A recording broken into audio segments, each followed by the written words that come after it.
As you guys know, the New York Giants have been making moves lately. We've seen Dave Gettleman retire, and now we've seen Joe Judge be fired from the New York Giants. I've listened to John Mara's press conference, and I'll tell you right now that the media went off on John Mara. Get right into it and get started.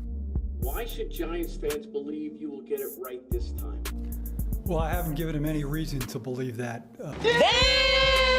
But what I got out of that is that John Mara truly, I think, is going to be trying to do the right thing. Now, whether he does the right thing or not is still up in the air, but he's trying to do the right thing. It appears from the press conference that he has been paying attention to what the fans have been saying. We've been talking with our actions as well by not showing up to these games. Ironically, I showed up for the last game of the season, but there were a lot of fans, a lot of empty seats, not in the MetLife Stadium, as well as Washington fans, crowding in and surrounding MetLife Stadium more than Giants fans. Well, there was still more Giants fans, but still a big portion were Washington fans as well. But, John Mara sees that there needs to be change here, so he decided to let go of Joe Judge, and he even echoed what I said in my tweet yesterday, where I said that Joe Judge is going to be a hell of a head coach if he was given another opportunity and more experience. If he had more experience going into this head coaching job, if he had been a head coach in any other sort of level, or even a coordinator for any amount of time longer than what he has been already, then I think, in my opinion, he would be a hell of a head coach. Just that he was just so inexperienced to be brought into a media like the New York Giants, such a huge franchise like the New York Giants. I think it was a little bit overwhelming, and I think he was not prepared for the task at hand. I feel like Joe Judge would have been a great head coach for this organization if he had more experience elsewhere. But it seems like John Mara echoed that and said, listen, I think he's a great person. I think he's a great coach. I think he could be a great coach somewhere else.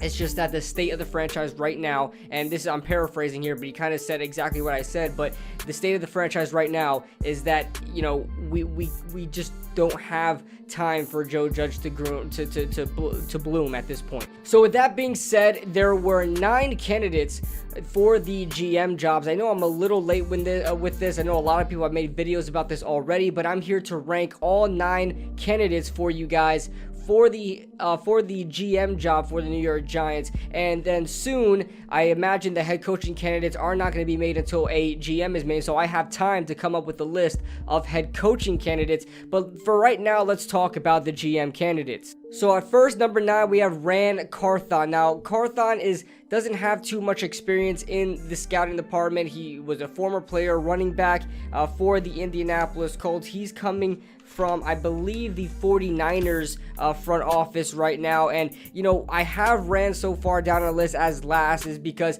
he's inexperienced. And on top of that, there's another candidate from the exact organization that he's in at a higher position that I am looking into. So really, in my opinion, that there's no way I think he's going to get a job over a guy like Adam Peters, who we'll talk about later, or any of these other guys that, have a lot more experience than he does. I think I hear a lot of good things about Carthon, if I'm even pronouncing his name correctly. I hear a lot of good things about him, but I just don't think he's better than any of the guys that we're listing here. And by the way, quick disclaimer, all these candidates are phenomenal candidates. None of them, just because where I rank them, doesn't mean they're bad candidates. I'm seeing a lot of great things about all of these guys. There are nothing about, there's no Louis Riddicks out there. There's no, Dave Gettleman's out there. It's, guys with bad track records or guys that have terrible experiences elsewhere. These are all guys that are relatively young and have been in the business and are starting to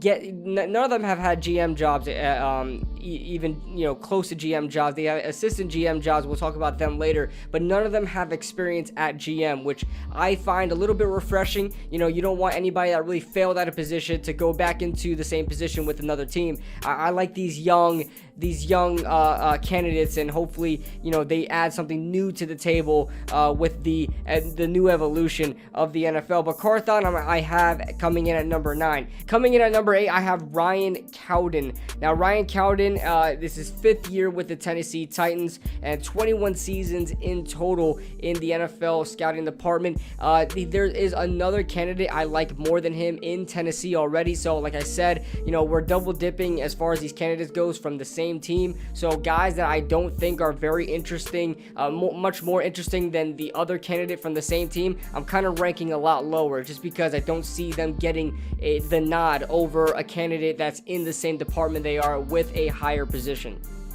So moving on from Cowden, we're going to go on to Monty Osenfort, who is from the Patriots coaching tree. Now this is why I have this, kind of ranked. I want to get away from the Patriots. I want to get away from any, Giants relations, Patriots relations, Carolina relations. I don't want any relations. I want guys that are new in here. I want guys to get this job because of their experience and their, potential as well. I don't want anybody that we're bringing in here because we know them. Okay, so although he is a good candidate, I just that Patriots coaching tree is kind of turning me off a little bit. But he's coming from that Tennessee building.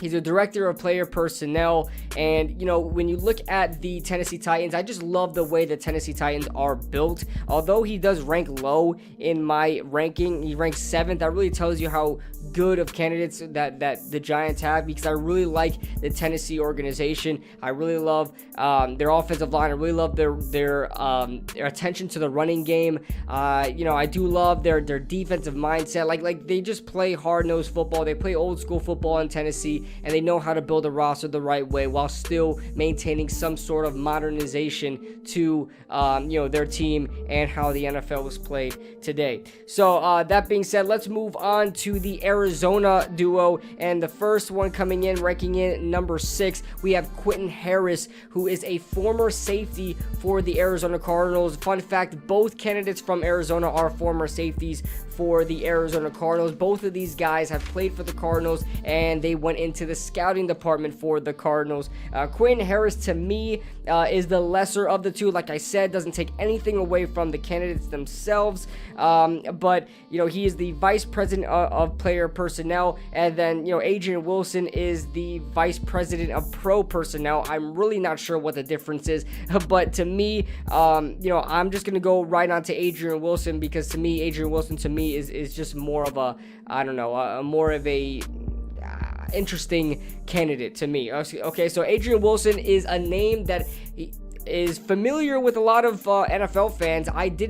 His name kind of was very familiar to me when I first heard it, and I'm like, Adrian Wilson, it kind of reminds me of a player, and lo and behold, he was a phenomenal player for the Arizona Cardinals. I think made the All-Pro, I believe, like 3 times, and made the Pro Bowl probably double that amount. So he has a very good, name and reputation as a player, and he's starting to get a really good name and reputation as a scout. He went into the scouting business for the Arizona Cardinals in 2015, and ever since then, Arizona has had a decent job in drafting. Not saying that his hand was placed on every single one of those good draft picks, but if you look at Arizona, and this is why these Arizona candidates intrigue me, both of them, in Adrian and Quentin, is that you look at Arizona, the Arizona Cardinals in 2019, they were in the exact same position the New York Giants were in during that year. In fact, they had the number 1 overall pick. They had the worst record in the NFL. And if you look at the Arizona Cardinals now, or where they stand right now, after drafting and messing up with a guy like Josh Rosen, and then going out the next year and getting another quarterback first overall, the rebound that they made is nothing to take lightly. Okay, this is a team that was worse than the Giants, as far as the roster goes and record goes in 2019, and here they are. They found themselves, I think they were 10-7 or 11-6. I could be wrong. Going into the playoffs, they were the last undefeated team this year. So this is a team that made a total 180 as far as their team building goes, and as far as team success goes. You have to think these two candidates know a thing or two about rebuilding a franchise, rebuilding a team. Like I said, hats off to the Arizona Cardinals organization. They're an organization that I've been looking at since 2019 because of the growth and development that they've made. And here we are that we have 2 candidates from the Arizona organization, so go figure. But, these are great prospects. They're great young prospects, as far as candidates for the GM job. It's kind of hit or miss type thing. Maybe it's a little bit of risk involved, being that they were players. They just got into the scouting business, but they have been doing such a phenomenal job that they earned themselves a GM interview. So these guys I want to pay attention to, because if one of these guys wins the job, I'm hoping that they can replicate something that they've done, that was done in their time in Arizona. So now we are going to be moving on to my top 4 prospects. Now, these top 4 prospects are very, very well regarded in the NFL and have the most experience at in the scouting department or in the front office that we've seen so far in this candidate, in the total amount of candidates that we have. So the first one coming up is Joe Hortiz. Joe Hortiz from the Baltimore Ravens. Now, this is a guy that just, his name was just put on to the GM list. Now, I guess he's going to jump most of these people in the interview process, as the New York Giants are trying to get him an interview pretty soon here. But he's from the Baltimore Ravens. 24 seasons, in fact, with the Ravens. Spent the last 3 years as director of player personnel, and was first hired in 1998, I believe. In 1998 under Ozzie Newsome. You guys know Ozzie Newsome, former GM for the Baltimore Ravens, former player as well for the Baltimore Ravens. So, there goes, to kind of bring in a little relation there. You look at Adrian Wilson, you look at Quentin Harris, and that they were former players. These former players turn to GMs. They can do it too. Ozzie Newsome, John Elway, he's a director of player personnel, I believe, but sort of like almost like a GM, right? And then John Lynch as well, who's been doing a phenomenal job. We'll get into John Lynch in a little bit later, but we look at Hortiz, and I like him. He's a guy that's been in the NFL for a very long time, learned under one of the better GMs we've seen in this era in Ozzie Newsome, who was a former player. So he's a guy that I'm really, really interested in as well. Now we're going into my final 3 prospects, and these guys, to me, really, I want either one of these 3, okay? I am really pushing for either one of these 3. All these candidates are pretty good in my opinion. I wouldn't be mad at any of them, besides like Cowden and Carthon, just because, just double dipping with those, with guys in the same organization. And, these guys I kind of don't like as much as the other guys that were, that the team that they're coming from. I'm mixing up my words right now. But number 3, coming in at number 3 is Ryan Poles. Now, I debated whether to put him at number 2 or number 3, but Ryan Poles is the, I think, VP of player personnel with the Kansas City Chiefs. He is the executive director of player personnel. I don't know what's the difference. VP, director, executive director. Okay, I don't know who's higher than who, but he has been a member of the Chiefs department for about 13 years now, and was a finalist in the Carolina Panthers head coaching job last year and did not make it. And if you look at the Kansas City Chiefs right now, obviously they're one of the teams that had one of the most successful recent seasons. And as far as their drafting goes, it's kind of been so-so. Their drafting hasn't been, phenomenal by any sort of, any stretch of the imagination.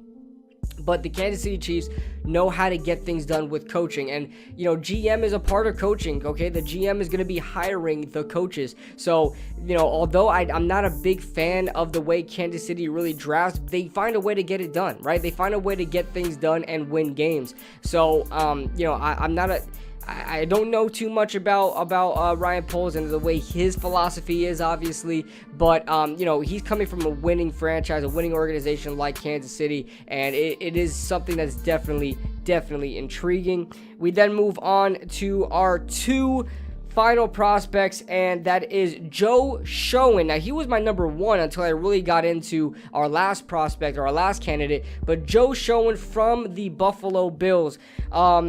He spent 20 years in the front office. He's only 42 years old. That tells you he's been in the league in the front office since he was 22 years old. I mean, not being a player, instead going into the front office at 22 years old, giving yourself a lot of experience while still maintaining youth is something that I find very, very, very interesting, because someone that has known the game for so long, has been involved in it for so long, and has been under the wing of a guy like Brendan Beane, who's one of the better GMs in the league right now. He's known Brendan Beane and been under Brendan Beane since their time in Carolina back in like 2001. Okay, so he's been in the league for a while, and that's something to me is very intriguing. And he's only 42 years old, so I know he's gonna want to adapt a new school type of football that the NFL is moving on to and evolutionizing to.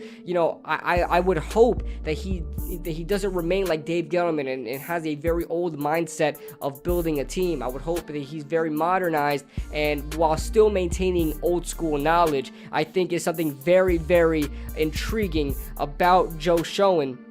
And I hope I'm saying his name right, but him to me is a very, very interesting prospect. He's an assistant GM. He's the highest kind of job position right now out of all of these guys. None of them are assistant GMs like Joe Schoen is, besides our number one candidate, as we move on to him, and that is Adam Peters from San Francisco, assistant GM. If you look at San Francisco right now, although they're not my favorite, team that's being built right now, they don't have my favorite structure of team building right now. They are one of my favorite teams that have been drafting well lately. I mean, you look at their past years, they drafted all pros like George Kittle, Fred Warner, and then getting guys that could be potential stars like, Elijah Mitchell. They always find a way to make the run game work, no matter who's playing running back. If you notice that with San Francisco, and most recently Elijah Mitchell, who was a late round pick, or maybe even undrafted, I can't remember, but the guy had almost like 800-900 yards this season. Okay, and they find a way to make it work. They find a way to make things work with Raheem Mostert. Okay, I'm running out of my train of thought is losing me right now, but just a bunch of names out there as far as the running game goes, running backs go, that have success with San Francisco, the way they've drafted and brought in players. They've got guys like Brandon Ayuk, Deebo Samuel. They have a lot of defensive prospects, a lot of young defensive talent on that team, so that have been drafted in recent years. And Adam Peters, I hear, is an extreme part of that. He's been under the wing of a guy like John Lynch, and John Lynch, a former player, former safety for the Denver Broncos, came in to be a GM for San Francisco, has done a phenomenal job, even made themselves to a Super Bowl a couple of years ago, where they lost to Kansas City.